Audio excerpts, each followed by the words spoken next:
कि कदापि धन्यतां प्रयाति देववन्दिता धुनि, कदापि धन्यतां प्रयाति देववन्दिता धुनि। यदा हि योगवर्य दर्शनोत्थ सौख्यमण्डिता, भगीरथोऽपि तां तदा विभाव्य भावभूषिता, विभाव भावभूषिता। अस्वकं महत्कृतं तपः फलान्वितं विभाव्यते। जब कभी ये योगीराज गंगा तट पर विराजमान होते हैं तो भगवती गंगा जो भी अपने आप को धन्य मानती है वह भी अपने आप को धन्य मानती है और योगीराज बाबा के दर्शनों से परम सुख का अनुभव करती है। ऐसी अवस्था में महाराज भागीरथ गंगा जी को सुखी देखकर परम प्रसन्न हो उठते हैं और अपनी महती तपस्या को सफल मानने लगते हैं। योगी तो साक्षात ब्रह्म के समान है और यत्प्राप्य प्रतिभां चक्षु योगी पश्यन्ति सर्वतः, सर्वत्र वो अपने दिव्य चक्षुओं से देखता रहता है, परमात्मा में लीन रहता है। ऐसे परम योगी का दर्शन दुर्लभ है। क्वचिद्धि तीर्थराज नाम सार्थकं कृतं मतम्, प्रयागराज नायकोऽपि याति धन्यतां मुहुर्। महर्षि योग वृंद वंदितांघ्र पंकजो मुनि, यदा हि दृक्पथं प्रयाति तस्य योगिराजयम्। तीर्थराज प्रयाग में जब भगवान विराजमान होते हैं, मंचासीन होते हैं, और प्रयाग तो प्रकृष्टम यजनम यत्र सा प्रयागः, जहाँ पर जो अनंत काल से अनंत यज्ञ होते रहे हैं, ब्रह्मा ने भी दशाश्वमेध यज्ञ किया। ऐसी पवित्र धरती जहाँ 12 वेणी माधव अष्ट दिशाओं में रक्षा करते हैं इस तीर्थराज प्रयाग की, ऐसी पवित्र धरती पर जहाँ त्रिवेणी संगम है, वट वृक्ष है, ऐसे वट वृक्ष पर के समक्ष विराजमान भगवान कितना सुशोभित होते हैं कि जब कभी वो ये तीर्थराज प्रयाग में पहुँचते हैं तो ये तीर्थराज प्रयाग अपने तीर्थराज नाम को सफल मानता है और अपने को धन्य मानते हैं प्रयागराज के वासी, क्योंकि महर्षियों योगियों के द्वारा भी जिनका वंदन किया जाता है उनके दर्शनों का प्रत्यक्ष लाभ उन्हें प्राप्त होता है। ये वो धरती है जहाँ पर भरद्वाज ऋषि का आश्रम है, भरद्वाज और याज्ञवल्क्य संवाद हुआ था, जहाँ पर अनंत अनंत काल से भगवान स्वयं जहाँ पर राम लक्ष्मण और सीता के साथ पधारे हैं, और जहाँ सृष्टि में के प्रलय में भी कभी अक्षयवट का नाश नहीं होता है, नष्ट नहीं होता है। ऐसा ये तीर्थराज प्रयाग है।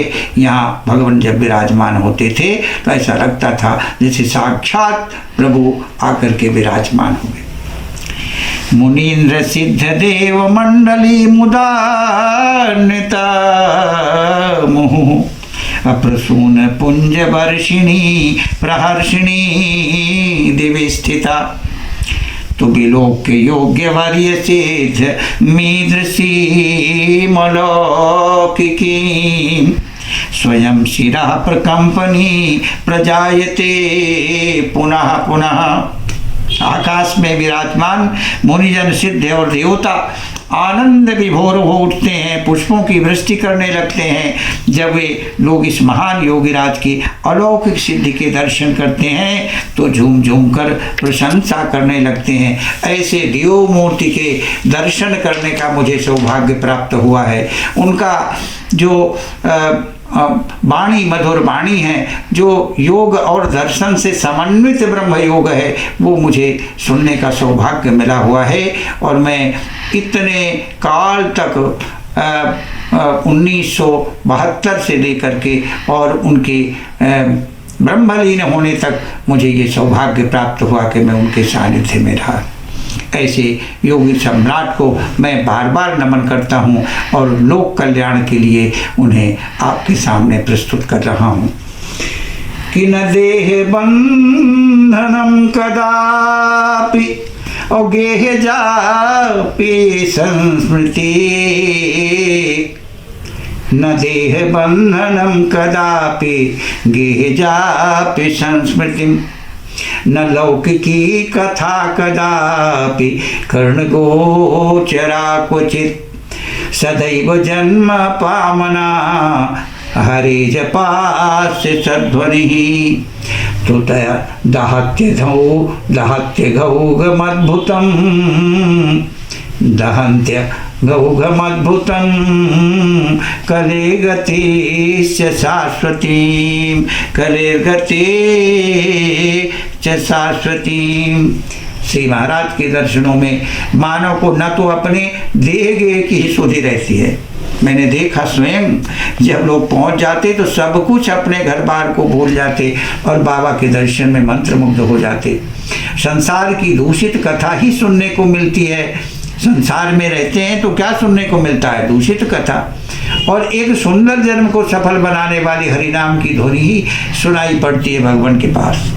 आप संसार में रहेंगे तो आपको सर्वत्र प्रदूषण ही दिखाई पड़ेगा, लेकिन जब भगवान के पास जाते हैं तो भगवत वाणी सुनने को मिलती है। और पाप पुण्य को जलाकर, ऐसी वाणी तो पाप पुण्य को जलाकर कलयुग की शक्ति गति को भी जला डालती है।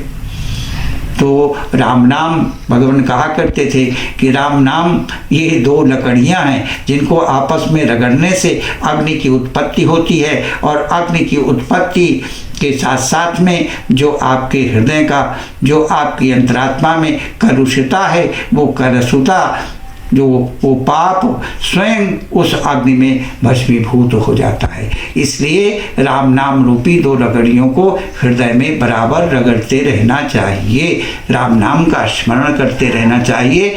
यही सबसे बड़ा संदेश है।